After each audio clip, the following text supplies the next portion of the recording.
Hello বন্ধুরা, আজ তোমাদের সামনে নিয়ে এসেছি চীন দেশের একটি গল্প। চীন দেশের হংসু শহরের একটি গল্প।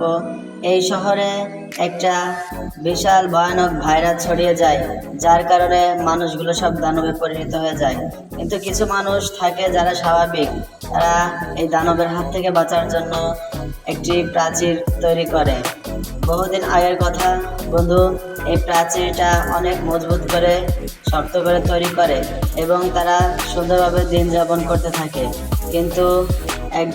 কিন্তু বন্ধুরা, এই সুন্দর সময় তাদের আর বেশি দিন যায় না।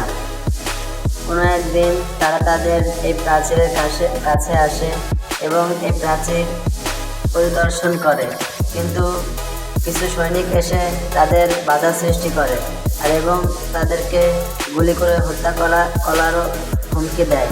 কিন্তু একটা জেনারেল এসে তাদেরকে থামিয়ে দেয় এবং বিবাদটা ওখানেই সমাপ্ত হয়।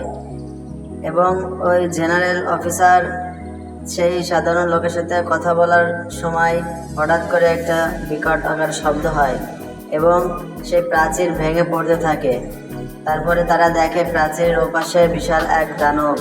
সে দানব যেন তাদের সব ধ্বংস করে দিচ্ছে। সে দানব একটা লাথি মেরে তাদের প্রাচীর ভেঙে চুরচার করে দেয় এবং সেই সাথে প্রাচীর ভেঙে সেই ভাইরাস প্রবাহিত মানুষগুলো ভিতরে প্রবেশ করে ফেলে এবং সেই শহরকে ধ্বংস করতে চেষ্টা করে। কিন্তু সেই শহরের সৈনিকরা ওই ভাইরাস আক্রান্ত লোকের প্রতি যুদ্ধ করে, কিন্তু যুদ্ধে সফল হতে পারে না। তারা প্রত্যেকটা মানুষকে তাজা চিবিয়ে খেয়ে ফেলে। বন্ধুরা, এই ভিডিওর দ্বিতীয় পার্ট দেখার জন্য আপনারা কমেন্টে জানাবেন। আর ভিডিওটা ভালো লাগলে বন্ধুরা অবশ্যই চ্যানেলটা সাবস্ক্রাইব করে পাশে থাকবেন। আজকের মতন এখানেই সমাপ্ত বন্ধুরা। আবার দেখা হবে নতুন পার্ট, নতুন ভিডিও নিয়ে। আপনারা সবাই ভালো থাকেন, সুস্থ থাকেন। ধন্যবাদ।